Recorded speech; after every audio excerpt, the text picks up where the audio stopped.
seconds to look at questions 1 to 5.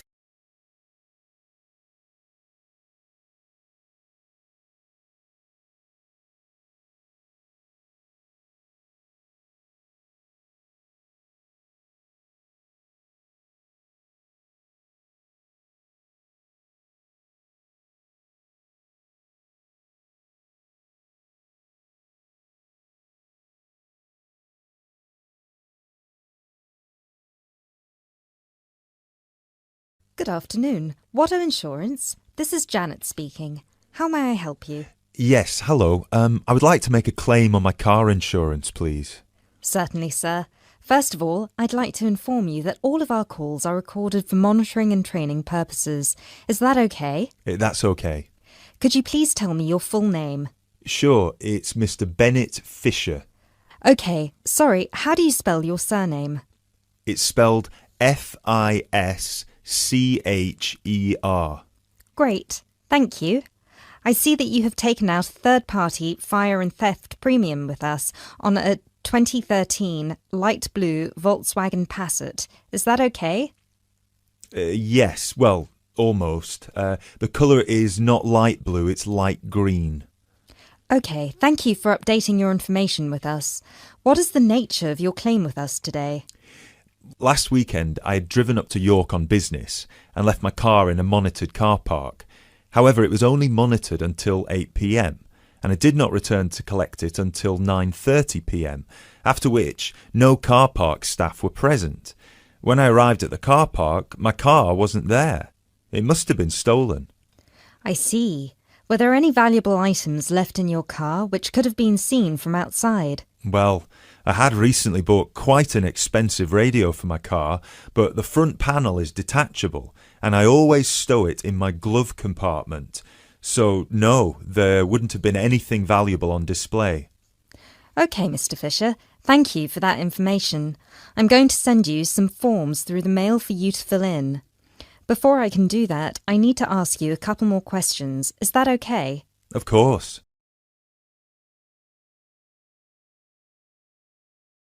You now have 30 seconds to look at questions 6 to 10.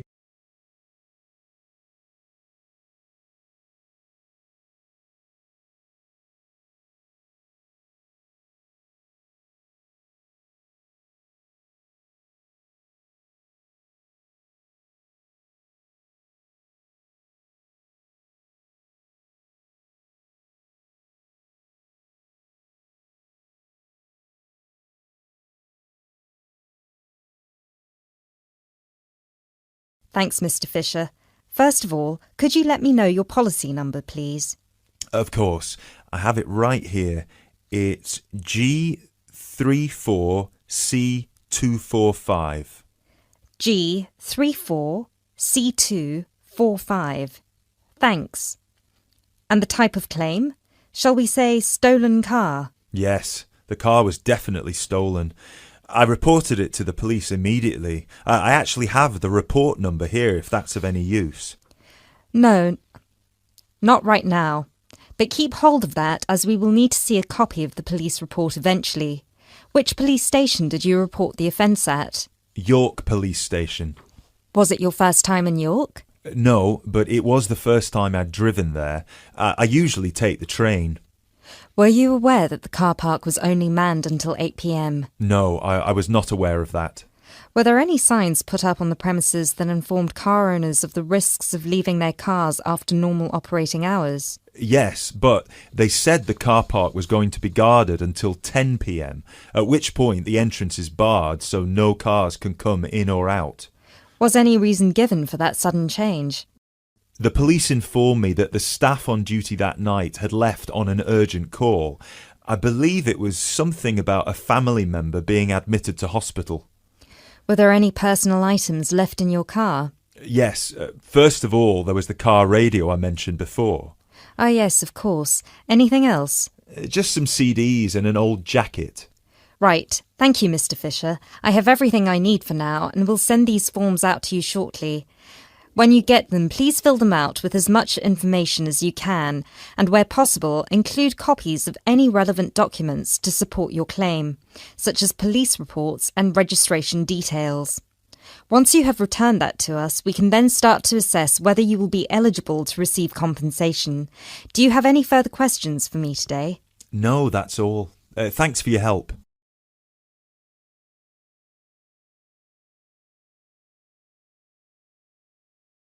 That is the end of part 1. You now have half a minute to check your answers.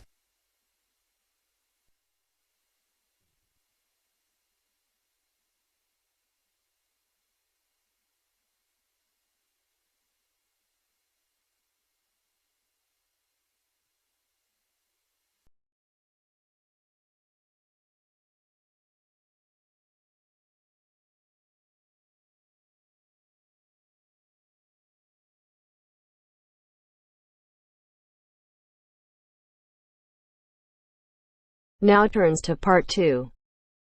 Part 2. You will hear a telephone conversation about a job vacancy. First, you have some time to look at questions 11 to 15.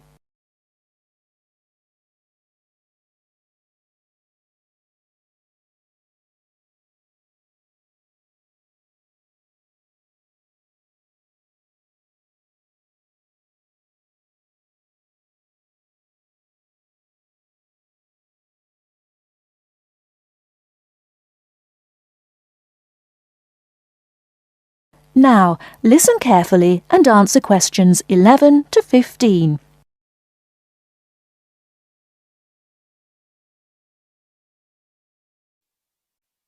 Hello, Top Job Employment Agency. Ellen Sykes speaking. How can I help you?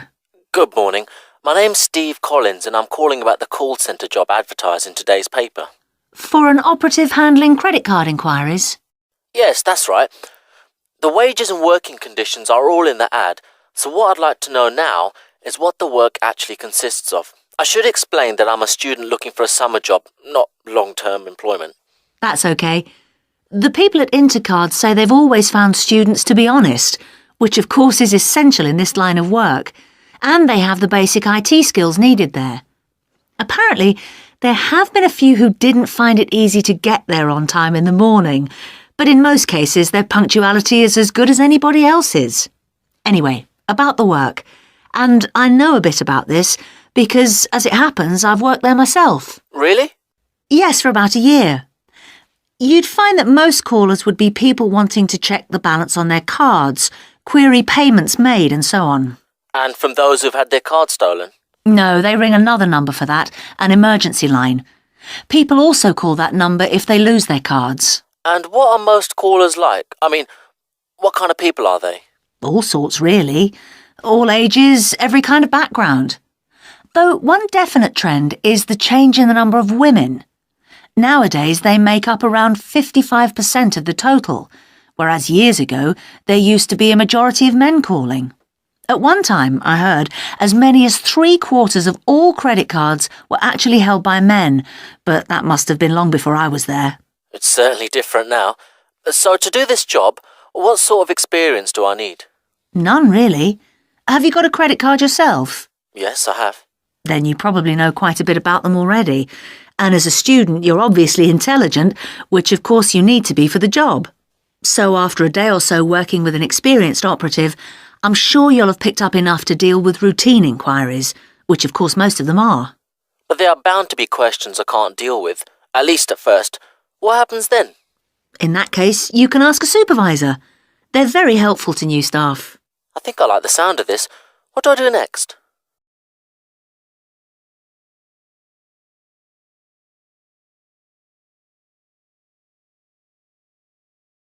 Before you hear the rest of the talk, you have some time to look at questions 16 to 20.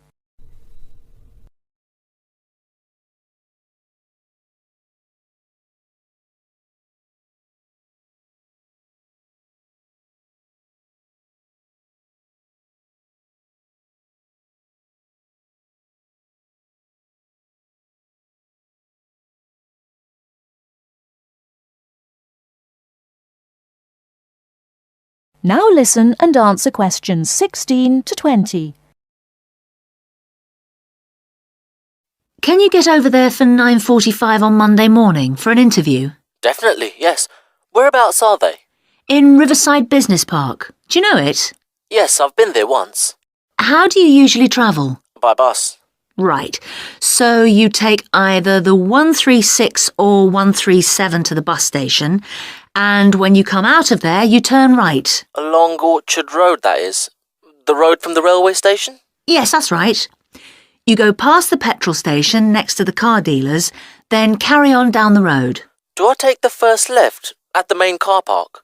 Well, you could do that, and walk up Newfield Avenue alongside the shopping centre, but it's a long way round. I'd suggest continuing along Orchard Road with the water company and then the insurance offices on your right.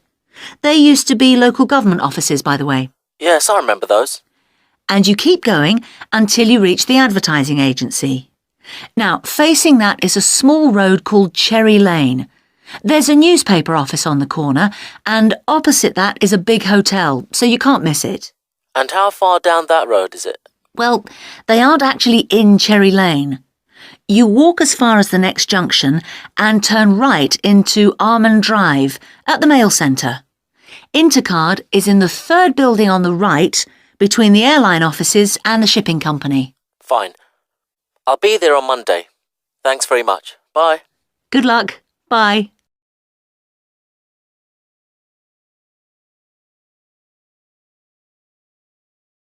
That is the end of part 2. You now have half a minute to check your answers.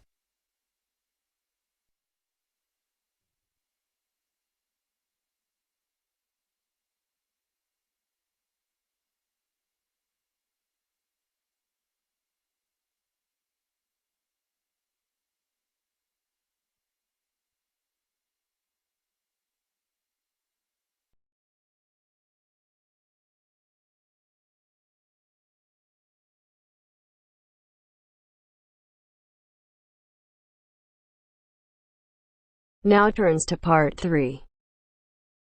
Part 3. You will hear a conversation between two students who will discuss a project they're working on together. You have 30 seconds to look at questions 21 to 27.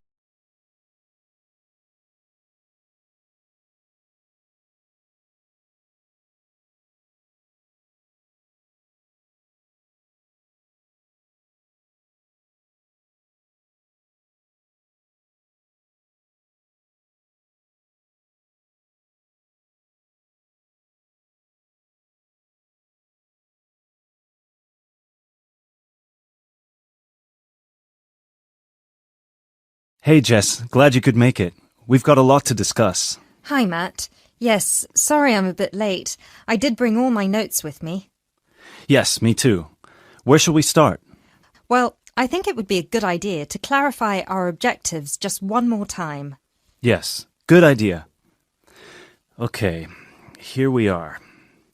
We need to record, photograph, and identify the plant species in 10 1-square-meter plots.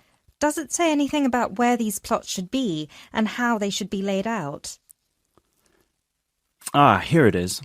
It says that all the plots need to be no more than 10 meters apart. And how do we choose them? Ah, this is the fun part. I remember this. Here we are. Make a 1-meter square frame using bamboo sticks available from the department stores. Yes, we've already done that. I know, I'm just reading the whole section. Okay. One person stands roughly in the middle of the chosen area and throws the frame. The other person uses a tape to mark out the square where the frame landed and returns frame to thrower. The thrower then turns a few degrees on the spot and throws again. The thrower must turn slightly after each throw and vary the force of the throw until after the 10th throw they are pointing in almost the same direction as the first. That sounds a bit complicated. That's only because it's all in writing. It's just a simple throw, turn, throw, turn, throw, turn until we have 10 squares.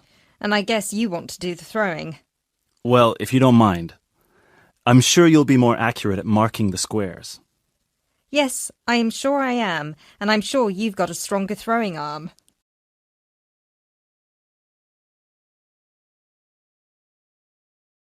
You now have 30 seconds to look at questions 28 to 30.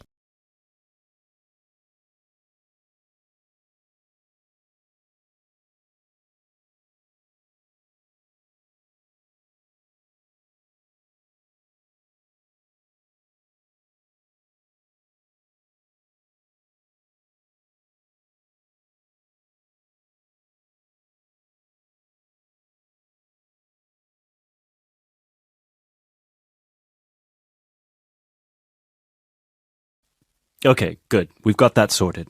Now we need to decide where to go. Yes, I've been thinking about that and I've brought the map. Ah, well done. I forgot mine. Now, I've identified 3 possible locations, but they've all got some disadvantages.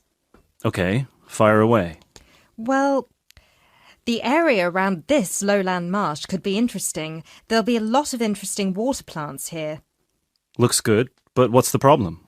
Mainly that it's already a designated nature reserve, and I think there's already been a lot of research done here. Ah, I see. Well, I'd rather do something that's new and can be useful. I agree. That's why I identified this area further west. See, here, behind the beach. Oh, yes, I see. That area there, where it's flat, but quite high. Exactly. If you look a bit further inland, you'll see that there are hills which will protect that area from strong north winds. I see. Excellent. But what's the problem? Just that it may not be very interesting. We know that the geology there is not conducive to a wide variety of plants. I agree. So what's your last idea? Well, I think this one is a bit of a winner, although I did want to show you the other 2. Look up here, on the north coast. Where? See this bay? Well, I know that there's been quite a lot of studies done here, but a bit further to the east, behind this headland. No one has ever looked at that. Well, I certainly couldn't see any studies. That is interesting. And the plant life could be a bit different because of the shelter from the wind the headland provides. Exactly. Brilliant, Jessica. That's a great idea. We'll go there. Thanks. Now all we have to decide is when is a good time. Well...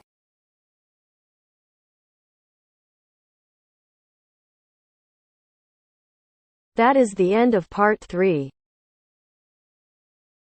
You now have half a minute to check your answers.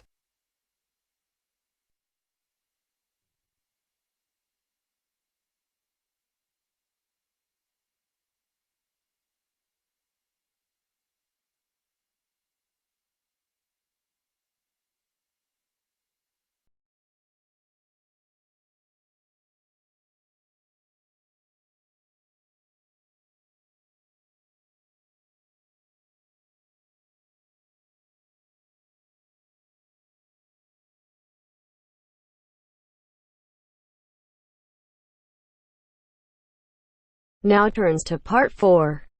Part 4. You will hear a wildlife expert giving a talk to a group of bird lovers in the UK about a species called the tawny owl. Before you listen, you have some time to look at questions 31 to 40.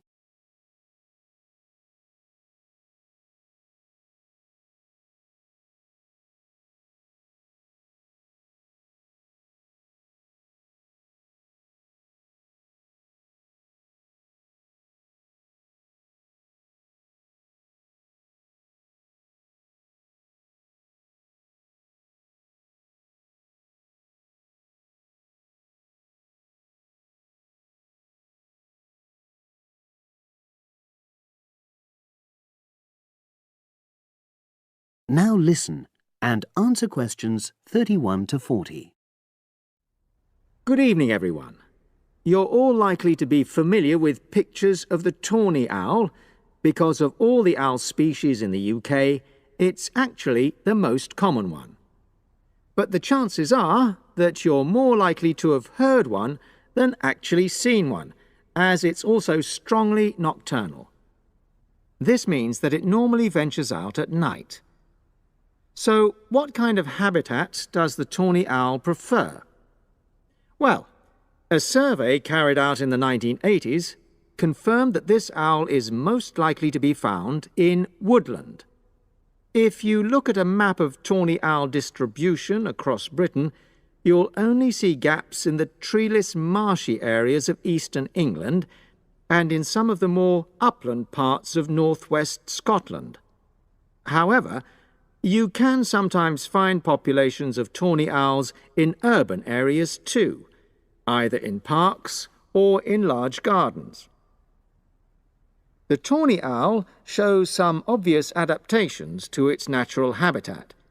For example, both its wings and its tail are short, which helps it to maneuver through the trees. Also, the bird's plumage is a mixture of brown and grey, and this provides suitable camouflage for when the owl perches up against a tree trunk. Then there are its large eyes.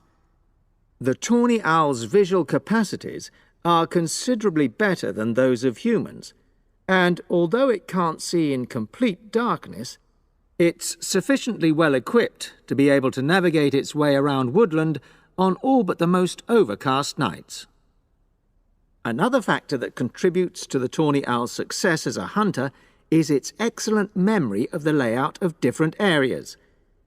If you combine this ability with the owl's strongly territorial and sedentary nature, most populations of tawny owl are sit-and-wait predators, you realize that it has a good opportunity to predict where prey might be found. Finally, as well as having large eyes, the owl's sense of hearing is excellent, and this helps it to locate potential prey as it sits on its perch.